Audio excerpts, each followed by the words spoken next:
Okay बच्चों, तो ये 2015 का सवाल है। नीट का पहले एआईपीएमटी नाम से होता था। चलिए, बोल रहा है कि a radiation of energy capital E falls normally on a perfectly reflecting surface, the momentum transfer to the surface. बच्चों, जो रेडिएशन होता है ना, ये अपने साथ फोटोन के फॉर्म में एनर्जी कैरी करता है। ठीक है, जो इलेक्ट्रोमैग्नेटिक स्पेक्ट्रम होती है, वो इनकी बहुत सारी रेंजेस होती है, जैसे गामा रे, एक्सरे, इंफ्रारेड, बहुत सारी रेंज होती है। वो सब एनर्जी कैरी करती है और फोटोन के फॉर्म में कैरी करती है। रेडिएशन एक प्रकार का ईएमडब्ल्यू है। ठीक है, तो ये भी अपने साथ एनर्जी मोमेंटम के फॉर्म में कैरी करेगा। तो बेटे यहाँ लिख देते हैं, ये रेडिएशन जो है अपने साथ एनर्जी कैरी करेगा किस फॉर्म में? फोटोन के फॉर्म में। और क्या क्या बोल रखा है इन्होंने कि फोटोन की एनर्जी ई है, और फोटोन बेटे वैक्यूम वगैरह मीडियम में कितनी स्पीड से चलता है? स्पीड ऑफ लाइट सी से चलता है, वो भी दे रखा है। बेटे अपने साथ ये जब मूव करता है तो मोमेंटम कैरी करता है। तो उस मोमेंटम की जो वैल्यू होती है, मोमेंटम को जनरली हम पी से लिखते हैं। बेटे इसको मैं लिख सकता हूँ ई बाई सी, इसको इक्वेशन 1 बना लेते हैं।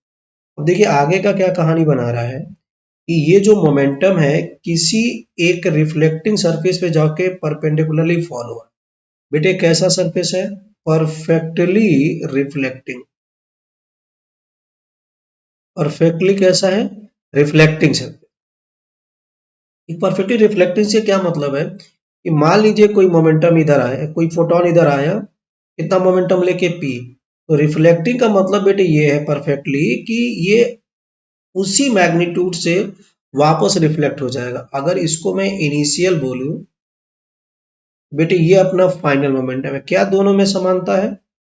दोनों की मैग्नीट्यूड सेम है, लेकिन डायरेक्शन क्या है? दोनों का डिफरेंस है।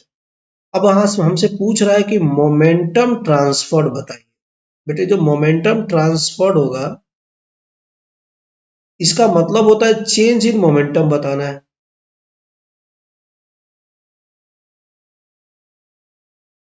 अब चेंज इन मोमेंटम का मतलब बेटे final momentum minus initial momentum. हम सब समझते हैं कि जो मोमेंटम होता है बेटे वेक्टर क्वांटिटी होती है। तो यहाँ पे आप देखिए ध्यान से कि कोई भी एक डायरेक्शन मान लीजिए पॉजिटिव, मान लो बेटे राइट को मैंने बोला पॉजिटिव, तो फाइनल मोमेंटम लेफ्ट में है तो उसको नेगेटिव से लिखेंगे। ठीक है, इनिशियल वाला प्लस में ही है, पॉजिटिव में है तो इसको प्लस से लिख देंगे। तो आंसर हो जाएगा ये माइनस का 2p। और ध्यान दें तो बेटे p की जो वैल्यू है इक्वेशन 1 से ध्यान दिए तो e बाई सी है। तो बेटे यहाँ से हमको माइनस साइन नहीं लेना है, क्योंकि हमारे चारों ऑप्शन में केवल मैग्नीट्यूड में बोला है। तो जो मैग्नीट्यूड हो जाएगा बेटे, उसका आंसर हो जाएगा e by c, sorry 2e by c. तो कौन सा ऑप्शन हो जाएगा? इसका हो जाएगा ऑप्शन बेटे बी। एक और सवाल आता है 2015 बेटे, उसको करते हैं। चलिए, बोल रहा है कि the energy of EM wave is of order of 15 kilo electron volt, which part of spectrum does it belong? बेटे अगर आपको याद हो तो जो इलेक्ट्रोमैग्नेटिक स्पेक्ट्रम होती है, इसमें कई सारे पार्ट होते हैं, जैसे गामा होता है, एक्सरे होता है, यूवी होती है, विजिबल होता है, इंफ्रा होता है, माइक्रोवेव होती है और रेडियो वेव होती है।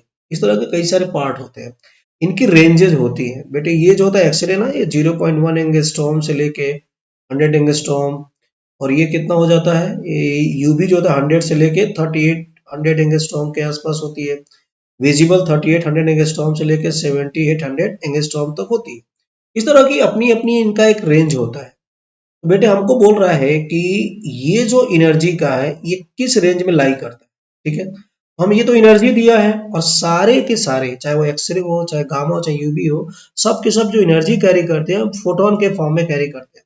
और बेटे एक फॉर्मूला हम जानते हैं कि जो एनर्जी होता है फोटोन की, एनर्जी ऑफ अ फोटोन, उसको हम लिख सकते हैं E बराबर 1200 अपॉन 12,400 अपॉन लेमडा इन एंगस्ट्रॉम।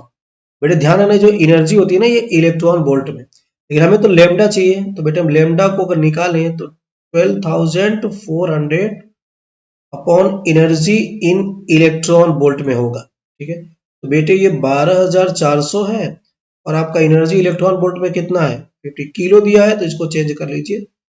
बेटे इसको अगर सॉल्व करोगे आप तो ये हो जाएगा ए डबल से डबल या 10 बच जाएगा तो 150। बेटे इसको अगर कैंसिल किया जाए तो ये आप डिवाइड करेंगे तो डेसिमल फिर लगभग 82 कुछ ऐसे आएगा। ठीक है, एंगस्ट्रॉम। अब देखो यार ये किस रेंज में है लेमडा, 0.82 किस रेंज में आ रहा है, तो 0.82 बेटे लगभग इसी में तो आएगा। तो ये किस रेंज वाला हो जाएगा, एक्सरे वाला हो जाएगा। ठीक है, तो कौन सा ऑप्शन हो जाएगा, पहला। तो देखिए इस साल 2 सवाल थे और दोनों ही इजी सवाल थे। Okay, thank you.